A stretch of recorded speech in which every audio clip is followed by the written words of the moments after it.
In Liverpool, memories of a vibrant city, the city between the wars, we witnessed police and power station staff at Lister Drive assembling gas masks in 1939. They were preparing for a war expected but not yet declared. In fact, civil defence organisations started to get ready as early as 1937.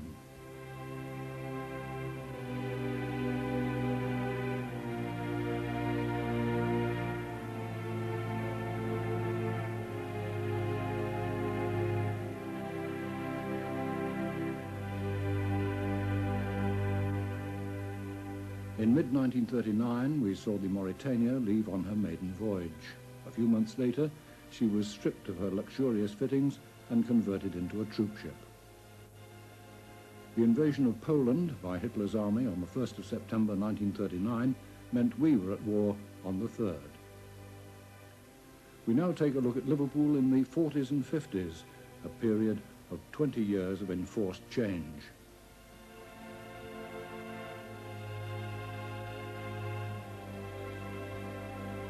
Outwardly, as far as Liverpool was concerned, city life continued fairly normally for another year, apart from preparations for possible air attack.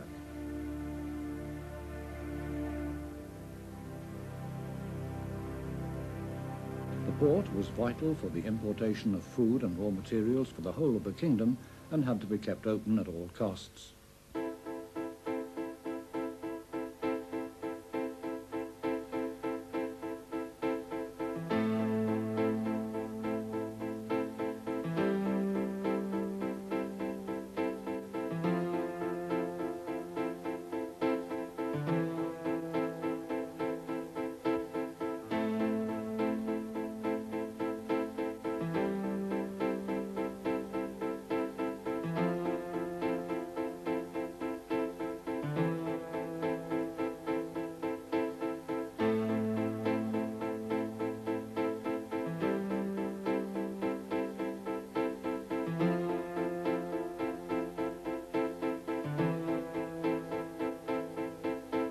Behind the scenes, our civil defence became organised.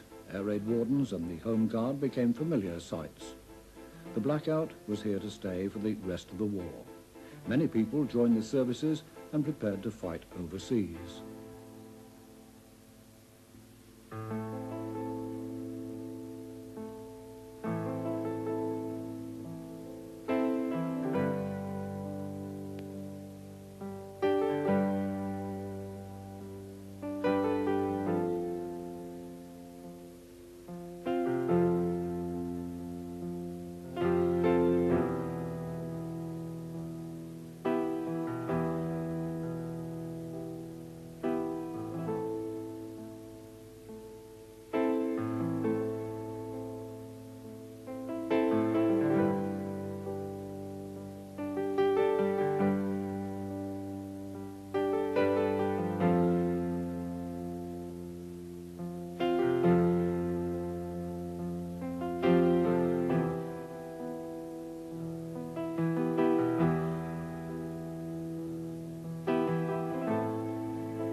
Buildings were protected with sandbags just in case.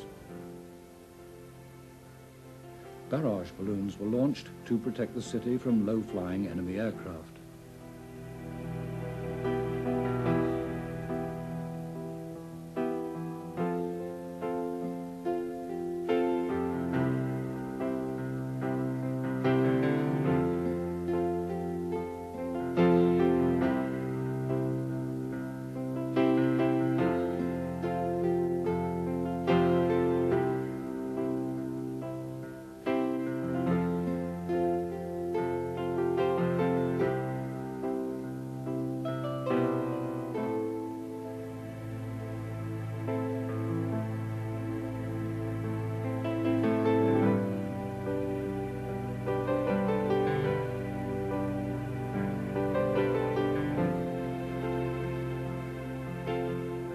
Then, in August 1940, Liverpool's own war began.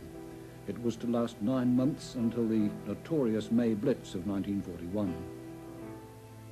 The Nazis hoped to destroy the port, but the people of Liverpool and Merseyside fought back, and in spite of wholesale destruction in the port of Liverpool and the city, and amid the enormous strain on resources, work carried on. The first bombs to cause a fatality in the area were dropped on Trent and Wirral on the 9th of August 1940, when 1 person was killed. The first bombs dropped on Liverpool fell on August the 17th, with some damage caused to the overhead railway. Over the ensuing months, many fires stretched the resources of the fire and civil defence services.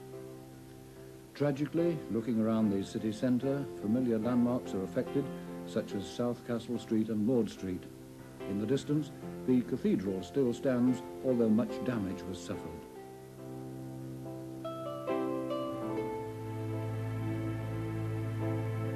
The liverbirds still look down on a scene of destruction. Perhaps the Luftwaffe spared them to act as a landmark for air attack. The old custom house was bombed and later demolished, the sad loss of a wonderful classical building.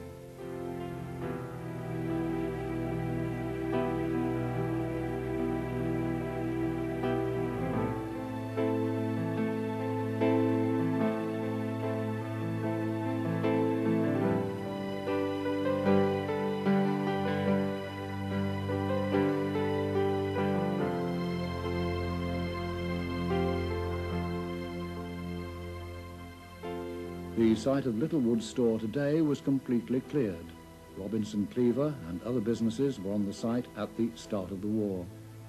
In the background, on the other side of Church Street, Marks and Spencer and Bon Marché, now occupied by George Henry Lee, still stand.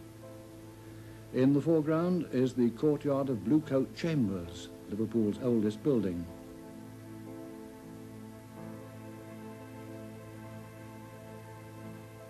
From the opposite viewpoint, large parts of Bluecoat are gutted and destroyed. Much later, it was restored to its former glory.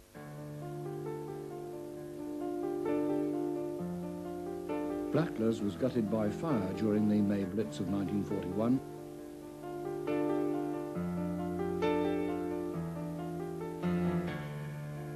Remember how it used to be in the 20s and 30s? The basement would be flooded to become an emergency water supply.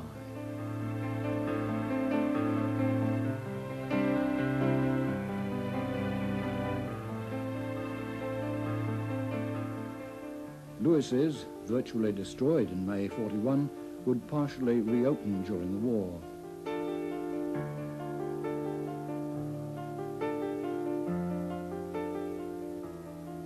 Cranes on top of the building aided reconstruction.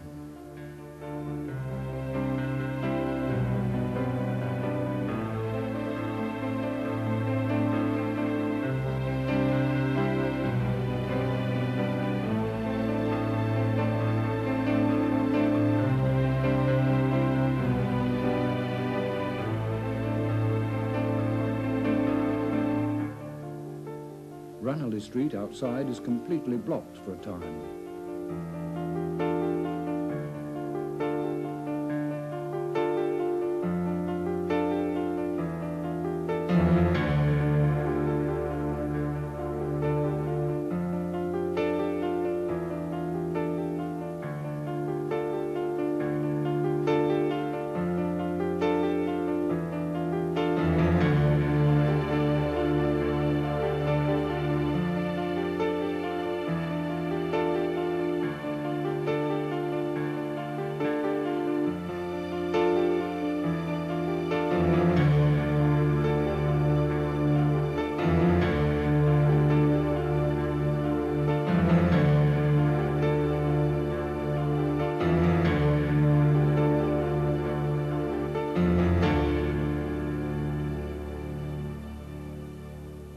A barrage balloon is floating outside the Mersey Tunnel entrance. These were a familiar sight over Merseyside to aid protection against enemy aircraft.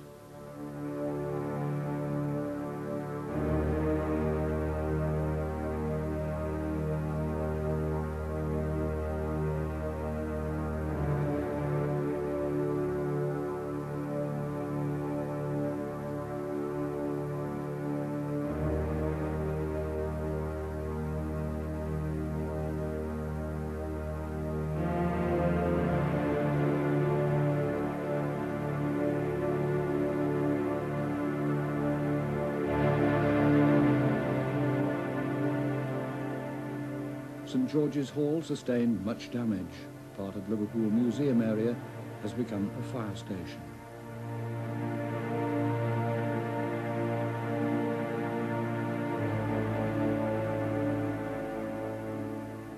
There are scenes of devastation on all sides in Lime Street as people try to carry on normally.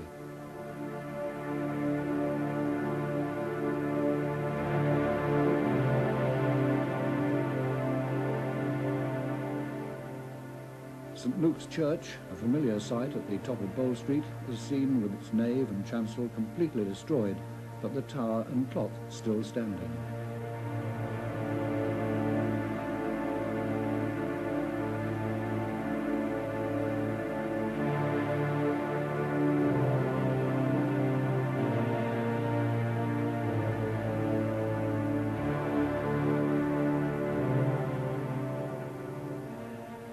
Today, the church remains unrestored with its bond facade enclosing a peaceful garden. It stands as a monument to Liverpool's wartime years and its battle against the Luftwaffe.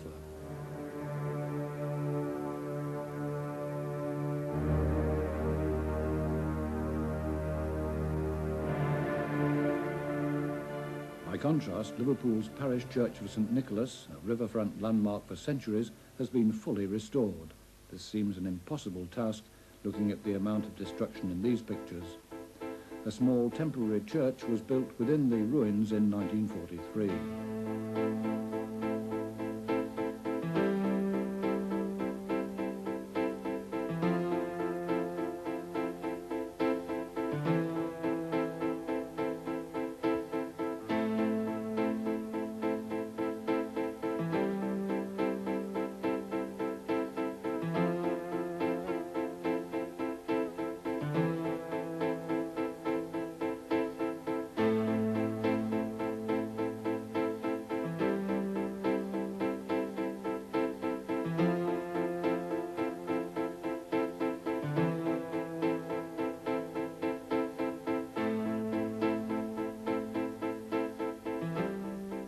But what of homes and people? In some areas, churches, shops and familiar terraced houses were completely destroyed. Altogether, 120,000 houses were damaged or destroyed.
Neighbours and rescue parties toiled day and night in search of victims. There were direct hits on air raid shelters, killing groups of people. Blood, tears, toil and sweat were the order of the day.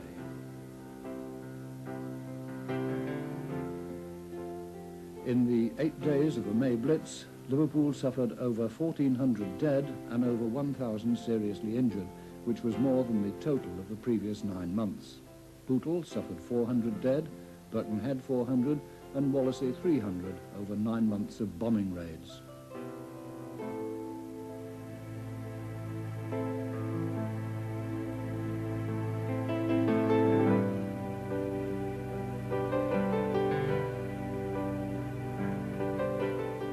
emergency rest centres and canteens established in halls, cinemas and schools helped solve the problem of feeding.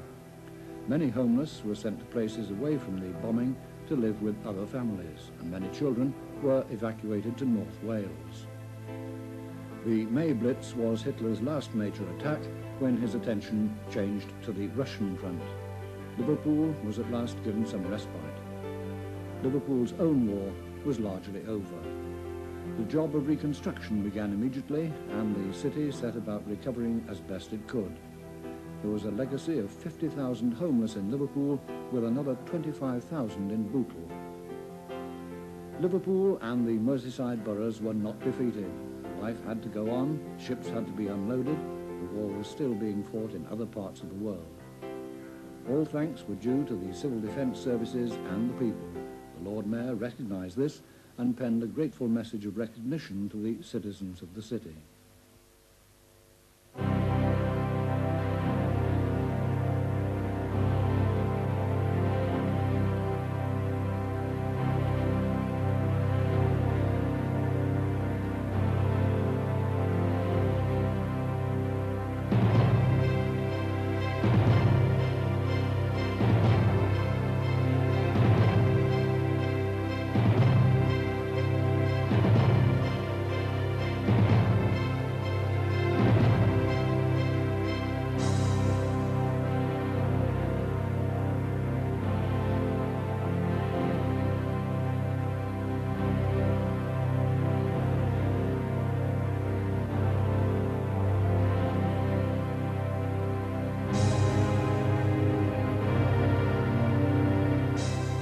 By the end of May, the port was fully operational again, and it was able to continue to support the Battle of the Atlantic, having already played a major role.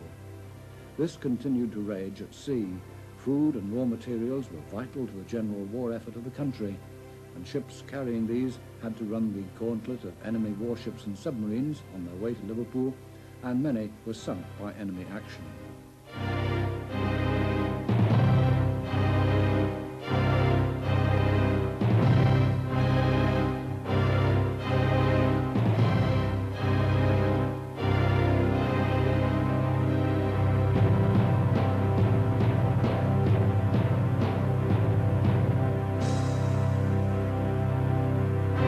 In the midst of Liverpool's destruction, tucked away in a reinforced corner basement in an office block behind the town hall, was housed the control centre for Britain's Battle of the Atlantic. The control room today has been preserved as part of our heritage. It's a museum in commemoration of the battles at sea and the approaches to the port of Liverpool.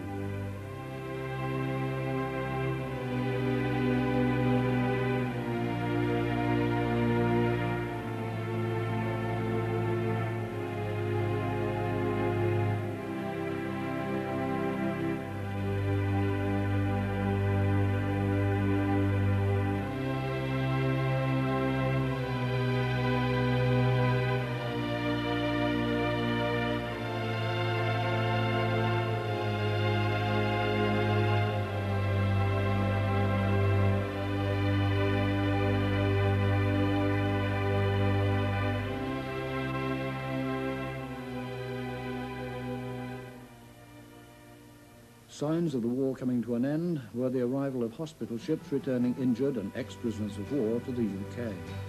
Men would travel home or to hospitals throughout the country.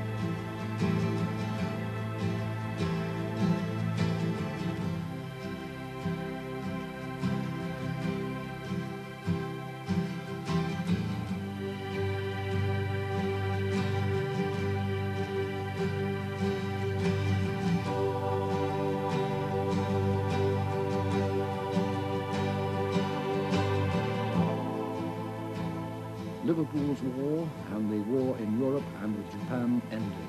However, food rationing would continue for many years.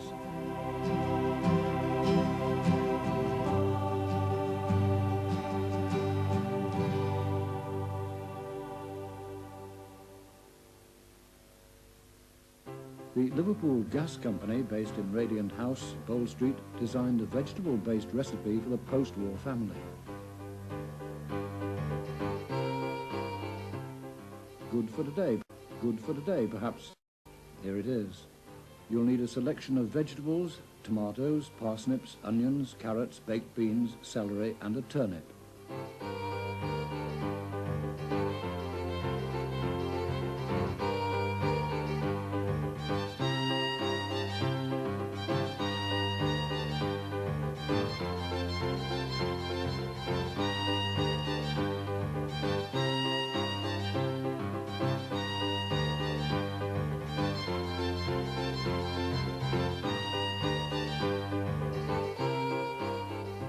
All veg into small pieces, put all except the tomatoes into a large pan.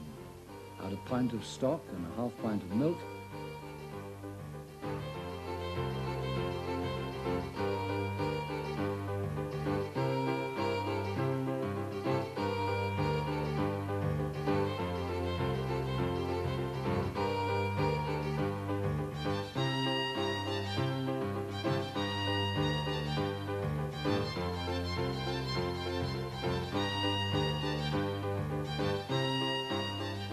And simmer for half an hour. Add the tomatoes and stir slightly. Now add a little cream, pepper and salt.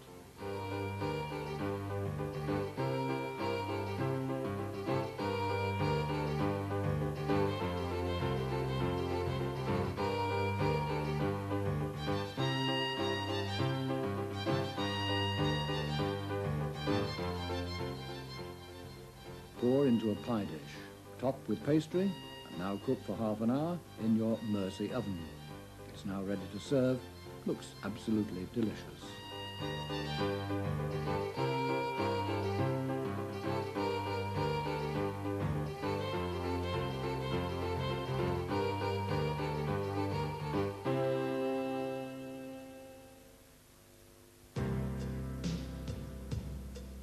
The Liverpool Overhead Railway was soon fully functioning again, and it passes many derelict sites like Old Custom House near Canning Station.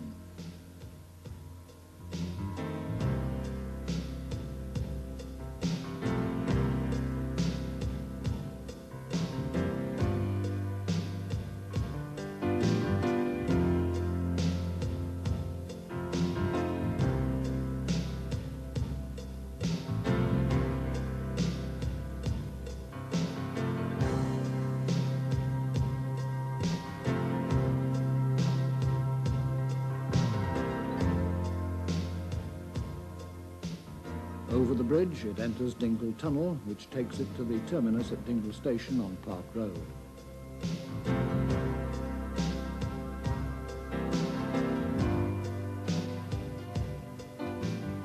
The station is now the site of a car hire company.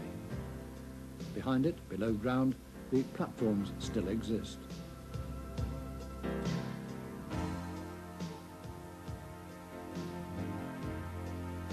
In the late 40s, work continues on the Anglican Cathedral with its own workforce. It was to be another 30 years before the cathedral was finally completed in 1978.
Shipping was back to normal.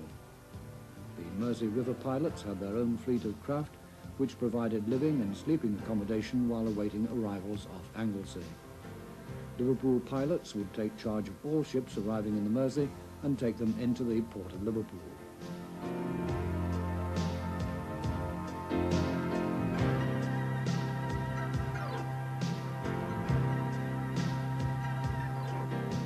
An Empress passenger liner arrives in port. It took many years to recover from the effects of war. How did businesses survive? Let's look at the enterprising story of one family firm and how it survived, Blacklow's famous departmental store.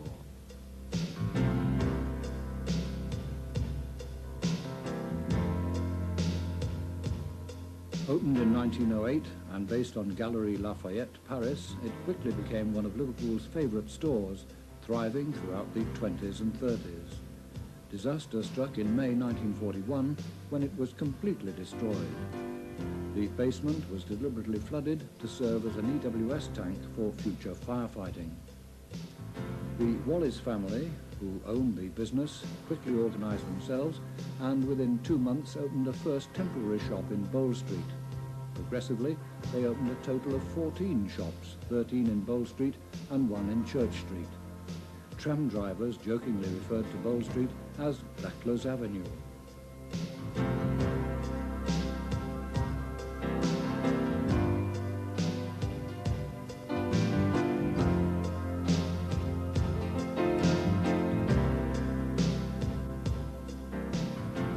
Christmas 1949. A toy fair was established in their Fleet Street warehouse where Hornby and Meccano toys made in Liverpool were displayed.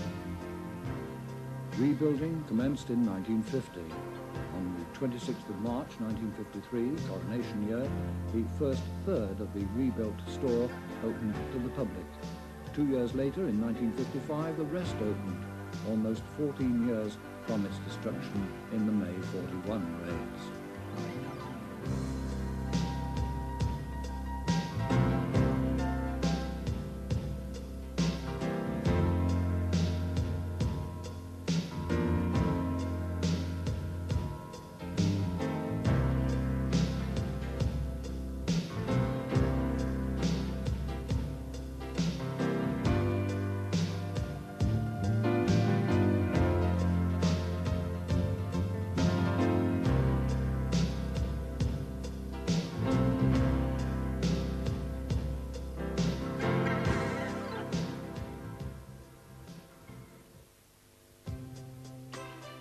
'51 was Festival of Britain year, which 100 years after the Great Exhibition of 1851 was intended to boost morale and help market Britain's products to the world.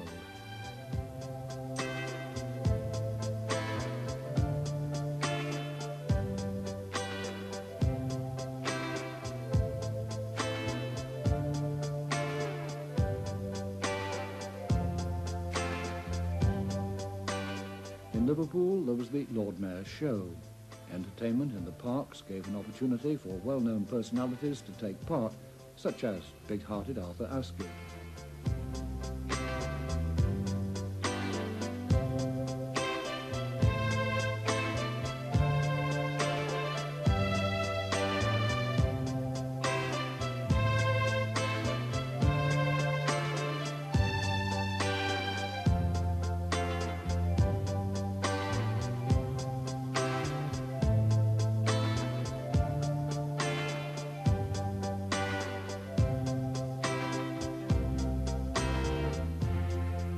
A popular trip was the ferryboat journey to join and have a good view of the regatta off Otterspool Promenade.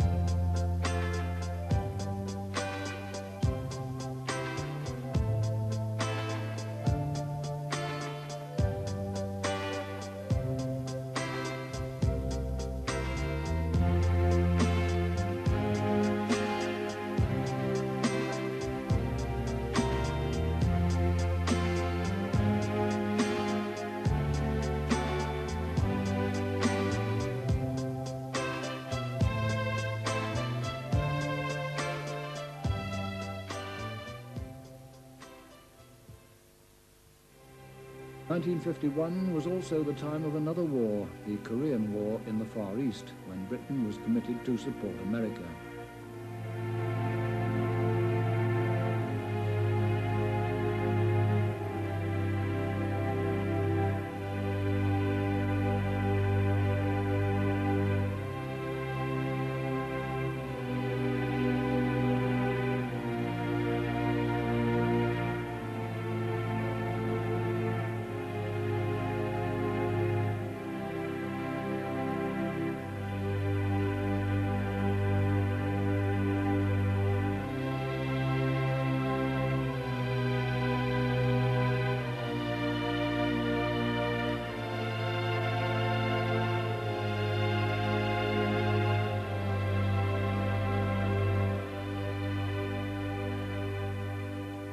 The 1st Battalion, the King's Regiment Liverpool, take their leave of the city for the long voyage to Japan and Korea.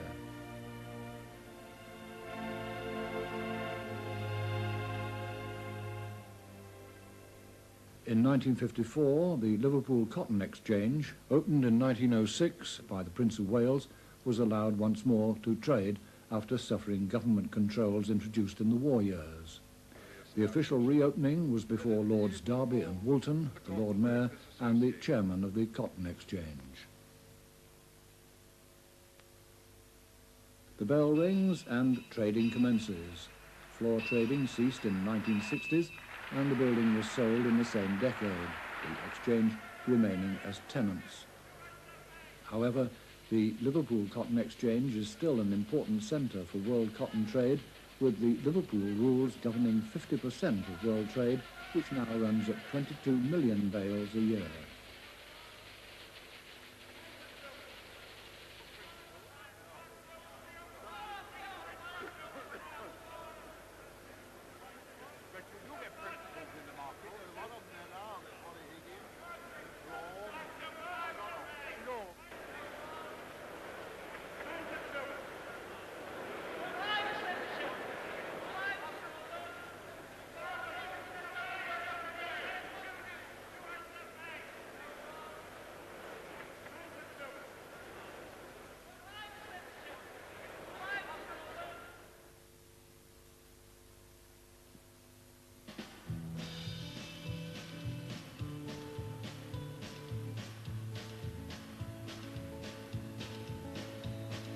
(1953) was Coronation Year. All parts of the city centre are lit up for the coronation of Queen Elizabeth II. We'll pick out some of the main parts of the city to see how things have changed since the war. St George's Hall, Castle Street,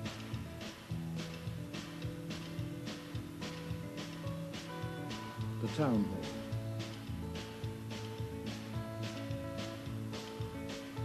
Lord Street, South Castle Street corner,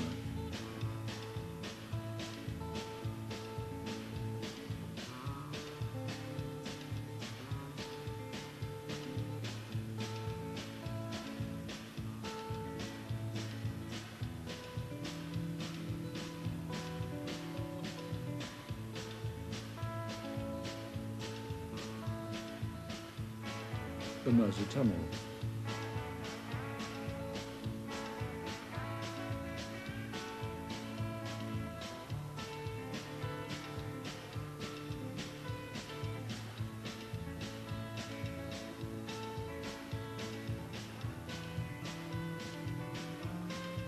Old Street,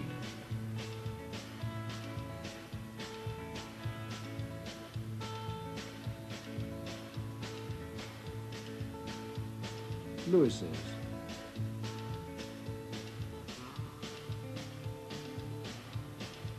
Woolworths, now HMV,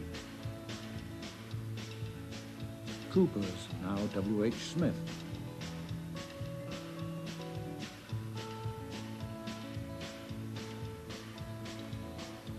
Marks and Spencer,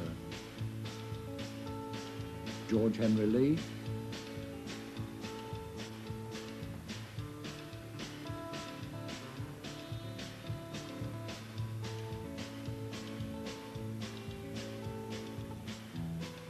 Lord Street,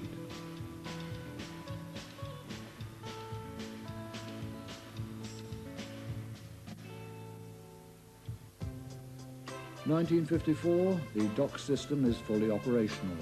A school party from Birkenhead take the overhead railway to pay a visit to the port of Liverpool's most modern and northerly dock, Gladstone Dock in Bootle.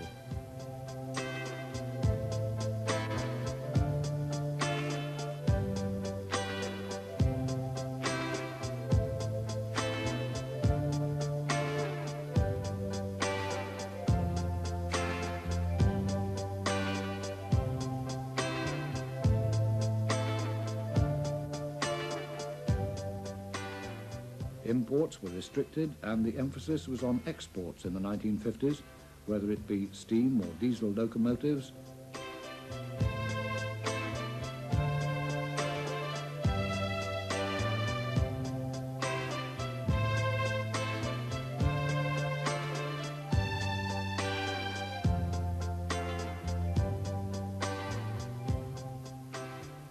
or cars and car parts. People at home had to wait for their supplies.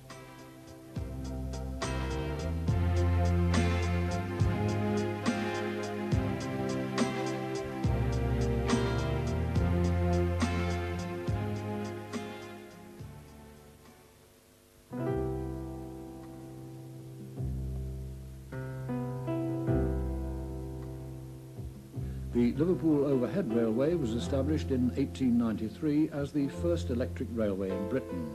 Locally, it was known as the Docker's Umbrella. In 1956, it would run for the last time. It was never nationalised after the war with the rest of the railways of the United Kingdom, unlike its neighbour, the Mersey Railway. Modernisation was badly needed, but money and support from the local council was not there. It was then inevitable it would close. There were many disbelievers until closure eventually took place on the 30th of December 1956. Demolition in 1957 put an end to speculation about possible revival. Interestingly, a similar overhead railway of a similar age, although a monorail, in Wuppertal in Germany, has been reconstructed and modernised and is today an integral part of their local transport system.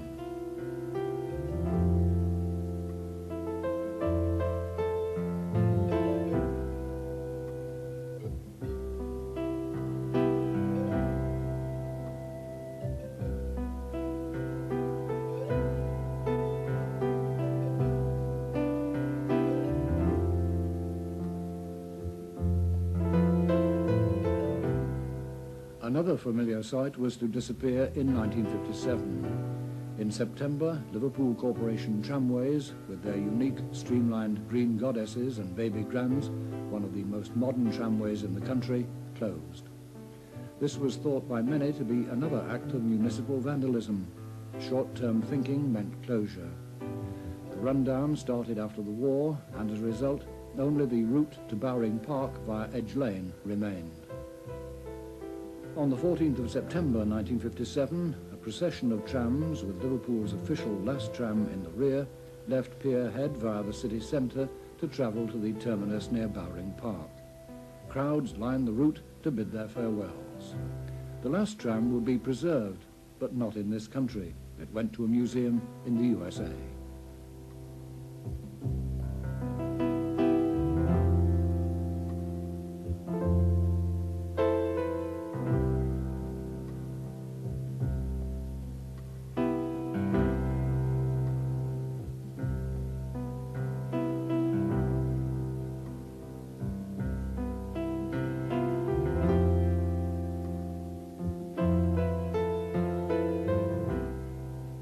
The rest of the tram fleet was destroyed on the corporation's industrial estate in Kirby or at the works in Edge Lane.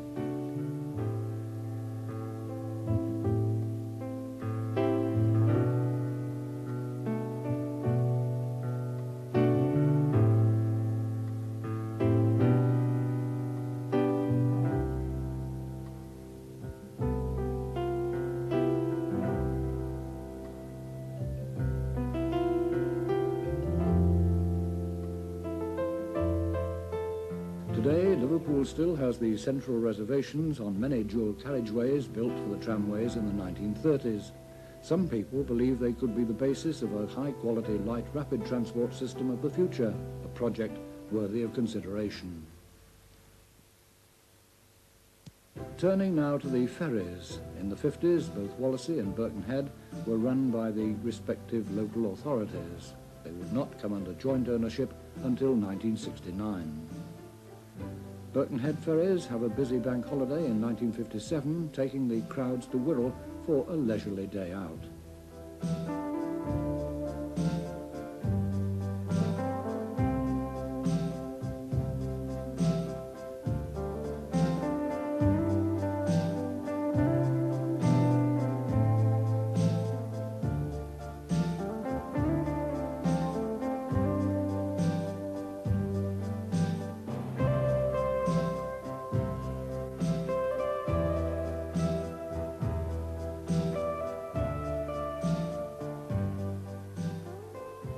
Let's now take the Wallasey ferry to New Brighton in the mid-50s. The well-known landmark, the Three Sisters, has now disappeared, being blown up in 1994 after closure of the power station.